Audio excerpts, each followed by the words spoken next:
Hello, Jamie. How are you? Yeah, good afternoon. How are you doing? I'm good, thank you. I'm good. Thank you so much for joining us. Jamie, what did you make of what Shabana Mahmood was saying yesterday? Look, people like me were certainly impressed, but of course, we've heard all the rhetoric before and has fallen flat on its face. I know that, having sat on the back benches of the Conservative Party, watching minister after minister make promise after promise, tried to convince me that it was going to happen, making me believe at times, and then feeling like I had to, then feeling completely sort of lost after we failed to actually do anything, and rightly having my backside and many of my other colleagues handed to us at the last election. Is Shabana talking tough, or do you think this plan could actually work? Yeah, so I think the plan itself is heading in the right direction, because if you look at the opinion polls in terms of what are the top kind of issues facing the country, immigration is one of the ones that are up there, along with the cost of living, and you can see that the rise of the Reform Party is partly because Nigel and his team are talking quite tough on kind of the tackling the immigration issue. But I suppose what under the bonnet is what the Home Secretary is talking about. How much of an impact is it going to have? So the first bit is they're trying to tackle with the pull factors into the country, and how much they're changing the residency or the right to remain from, say, 5 years to 20 years will have a massive impact, because obviously you're still in the country. Will that have a huge impact? Who knows? But under the kind of the main headline that we had in the last 12 months, Jonathan, was, we had a record 111,000 asylum claims, and they were talking tough on issuing visas yesterday. And if you break down the numbers itself, I think they were saying from Angola, Namibia, and the Democratic Republic of Congo, unless they have better returns agreements, we might stop issuing visas. But of that 111,000, 265 claims, asylum claims, came from those countries in the last year. So it's 0.24%. I think the wider issue is when you start looking into those record numbers that we had. The record numbers are mainly from Pakistan. They're the most common country. No wars there. So I think the rhetoric is kind of headed in the right direction. They need to be seen to be doing something. Will they get it back through the back benches, though? That's the big thing with the Labour Party. What's your view when people like me would say that the issue they're going to face is the legal framework, that it's all very well and good to do some of the things they want to do, but ultimately, if they don't scrap the Human Rights Act, if they don't leave the ECHR, they're going to be bogged down in lawfare. And again, I've lived through that tumultuous period between 2022 and 2024 when we're trying to get the Rwanda scheme off the ground, up and running. Do you think that there's going to be potential legal issues here that will delay the implementation, or indeed prevent it from being enacted at all? Or is actually have lots of this stuff already in place that they can simply just enact from previous legislation? So whenever these plans are put in place, legal arguments will obviously ensure. We will see that happening. And the thing, though, is that this problem that we're seeing in the UK isn't common to the UK. So we're following kind of a bit of a Denmark model here. But you've got issues in the Netherlands, France itself, where a lot of these people come from, Germany. So the ECHR itself needs reform. So one of the ways of obviously the UK sorting that out is just to pull out of the ECHR. So that is what the Reform Party are talking about. I think the Tory Party are talking about as well, just getting out. I think ultimately the quickest way of doing it is to get out of the European Court of Human Rights legislation there. So we will inevitably get problems with the courts. That's what will happen with these, because ultimately, when you're trying to deport people, it lines the pockets of these lawyers, and it's a good money earner for them. Well, absolutely. And of course, I think there is some stuff here that rightly has been pointed out, because Shabana Mahmood also made a point of trying to reassure her backbenchers by discussing legal routes. And I think that's been quite, as you say, overlooked. Introducing an annual cap on people arriving through safe and legal routes. Well, we don't know what that annual cap is going to be yet. Making local groups and charities responsible for bringing most refugees to the UK through a new community sponsorship system determined by capacity. I think we all see that as a potential hole here in the plan that could be easily abused, especially with the charities and some of the activism that's going on within them. Create new capped routes for refugee students and skilled displaced workers, where they've also said the right to a family life, for example, might be restricted under Article 8 of the ECHR, but wouldn't necessarily be restricted to students, for example. So here again is another potential thing. So the problem is Shabana Mahmood's trying to walk a tightrope here, as you say, with her own back benches, and these new safe and legal routes, it all sounds fluffy and lovely, but it's bogged down and going to be in a myriad of mess, because what countries are you going to determine to set these safe and legal routes up in? In fact, will you set them up in every country? And as you say, how do you process those people whilst also dealing with those who are already here?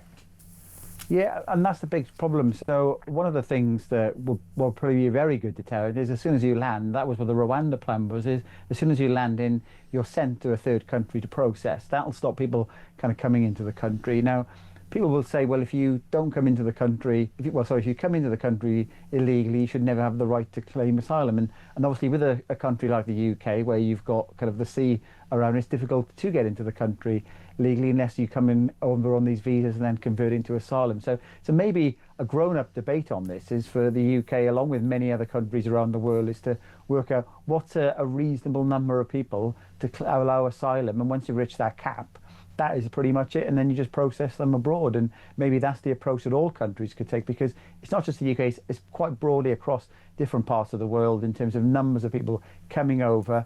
We can't cope, we can't afford it, and I know Nigel Farage is talking about the foreign aid budget, which some of that does go towards supporting this in the UK. We can't afford to continue paying these people. I think I did a piece a few months back showing that, if you look at the cost from 23 to 24, it was £4.5 billion for the accommodation. And if you take the total income tax and national insurance bill of people, 600,000 people have to get out of work, get out of bed, out of work every single day just to pay for that bill. Jamie Jenkins, thank you so much there, political and economic commentator. Thank you for joining us down the line. Our next guest, he's a great friend of ours here on the show. I always enjoy talking to him. His name is Mr. Paul Richards. He's former Labour Party Special Advisor. Hello, Paul. How are you doing, sir? Hello, it's a very kind introduction, thank you. Are you feeling upbeat, Paul? People like me, for example, how does it feel to have right-wing lunatics like Jonathan Gullis, God help you, cheering on a Labour Home Secretary? You've been you're now part of the most conservative government we've seen in 20 years, aren't you? You must be buzzing. We're going to get people, having expensive jewellery confiscated when they get over here. We're going to be kicking out families back to places like Syria. You must be buzzing, right? I do think that Shabana Mahmood is emerging as one of the absolute superstars of politics, and is somebody who plainly gets it, just absolutely understands how the issue we're discussing is tearing people apart and is dominating our discourse and skewing the attention away from all the other things that the Labour government would want to talk about, like the health service.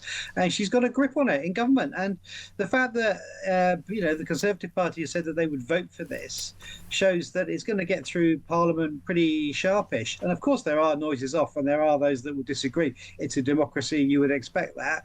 And that's fine. But she has got rocket boosters underneath her now, and she looks like somebody, I think, I would take your view on this, but somebody who might deliver a policy that will then actually also help electorally come the election. Well, Paul, I'm hoping maybe you might start bringing some Labour membership forms round to people like me. Maybe it's time that I defect to Labour if you're going to be this right-wing. I mean, the only thing I need you to do now is... very welcome. Well, all I need you to do now, Paul, is... I'll sign you up. Well, all I need you to do, Paul, is leave the ECHR, scrap the Human Rights Act, and then, you know what, you've probably got me hook, line and sinker on that one. Look, Paul, my view is, by the way, I thought Shabana Mahmood was exceptionally bold, far bolder than I expected her to be. I thought that she was extremely robust in how she dealt with the media rounds on the weekend, and then in the chamber I was extremely impressed with her willingness to not be shouted down, to not be intimidated by Lib Dems and by Greens, who are classic virtue signalling, as they always do, Paul. But in fact, also telling some hard truths to her own backbenchers. That chamber looks big on telly, but Paul, it's small in actual size. It takes a lot of guts to tell your own backbenchers, look, you may not like this, but suck it up. And actually, I'm a big believer that most Labour MPs might make some sounds because they make them feel better when they're around their lovey-dovey lawyer mates, to make them feel good about themselves and say that morally they may not agree with it. But reality is, they all want to stay MPs. They're selfish. They all want to remain MPs. And they know if you don't tackle the issue of immigration, you're handing the next election to Nigel Farage and Reform UK. I do think, though, Paul, and I'll be interested to get your view on this, the problem you're going to have in Labour is you're going to be bogged down in lawfare, as the Conservatives were, because of the Human Rights Act and because of our membership of the European Convention of Human Rights. Well, I mean, it is true to say that she faced down some of the critics within Labour, and some of those voices are serious people. I mean, Alf Dubs is a serious person, Stella Creasy, Sarah Owen, some of the members of Parliament who voice concerns are not the usual suspects. There are also the usual suspects as well who decry everything a Labour government does. But they're not in the kinds of numbers that would add up to a serious backbench revolt, unlike, for example, the welfare revolt. And if the Conservatives Conservatives are going to back this in large measure, then of course that leads to an absolutely colossal majority to get it through Parliament. You're right. I mean, she was very brave in what is an incredibly noisy environment. I mean, I've sat in the officials box, and of course the noise that you hear in there is not the noise you hear on the telly through the microphones. There's a lot of sledging and, muttering and murmuring and shouting going on. And she absolutely faced it all down, which is why I started by saying she's one of the superstars.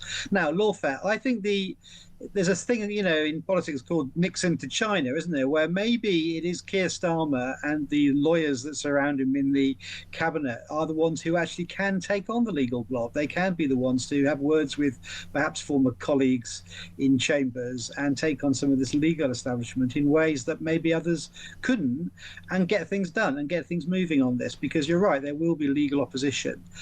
But I think it needs to be overcome for the policy to succeed. So it could well be that Starmer's the man to do it.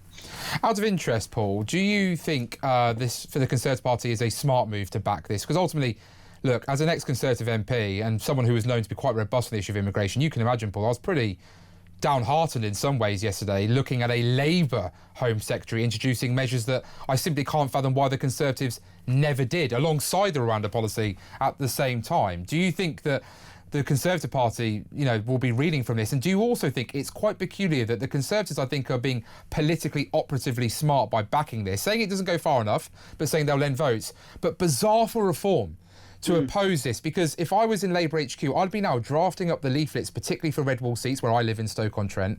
I would be listing off some of the most robust measures in this plan and saying Reform MPs voted against this. Well, I think that's right. I mean, we'll get people calling in now, calling us the uni party, won't we? I mean, but I think the grown-ups are now discussing this, and I think the suspicion is for reform that they just quite like the issue to be salient and top of the list, and something they can exploit electorally, and they've done very well at getting people elected in councils and all of that off the back of this issue. But they're not necessarily the serious people that you need to actually tackle it. Whereas the Conservatives positioning themselves, saying, okay, we're not the same party, but we do agree with much of this. More important is to fix it than to cause, political dividing lines.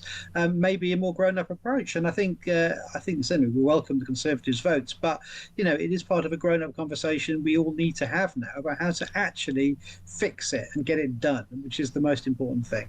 And most importantly, do you also think that with this particular issue, we're likely to see change quickly, or do you think this is going to take time? Because look, I think there'll be a lot of scepticism. I think Sir Keir Starmer has created a sceptical public about this Labour government. I think a lot of people will believe it when they see it. But how quickly do you think we'll see these measures enacted, and how quickly do you think people can expect to start seeing results? Well, there is an absolutely deep-seated cynicism in the breast of the national, mood, isn't there? People just don't believe anything anyone says at all. And I think social media has sped up people's expectations and the belief that you can deliver things overnight. So there is that frustration. And I think that's coming through in the opinion polls, by the way. I think that's why people do want change, but they are feeling very frustrated at the pace of change. However, 4 years to an election, if it's demonstrably shown to be working, that there are fewer crossings, there are a few people coming here, more people are being deported, there's our communities feel a bit more stable and safe, the hotels are closed, and so on, then I think that will get a reward at the election. And then final one from me, Paul, a cheeky question if I may. Shabana Mahmood told Nigel Farage to sod off yesterday. Should she tell Sir Keir Starmer to sod off and take over the Labour Party? There's no vacancy. I think Starmer, as he said, told the Mirror yesterday, he's in it for the long haul. He's there for the next election. Very hard for the Labour Party to remove a leader, unlike the Conservatives who seem to make a habit of it. So if you're asking me to put a bet on, I would say that Starmer will still be the leader at the next election, and that probably Shabana Mahmood will still be Home Secretary delivering this policy. Well, Paul Richards there, former Labour Special Advisor. Thank you so much for joining us today on the show.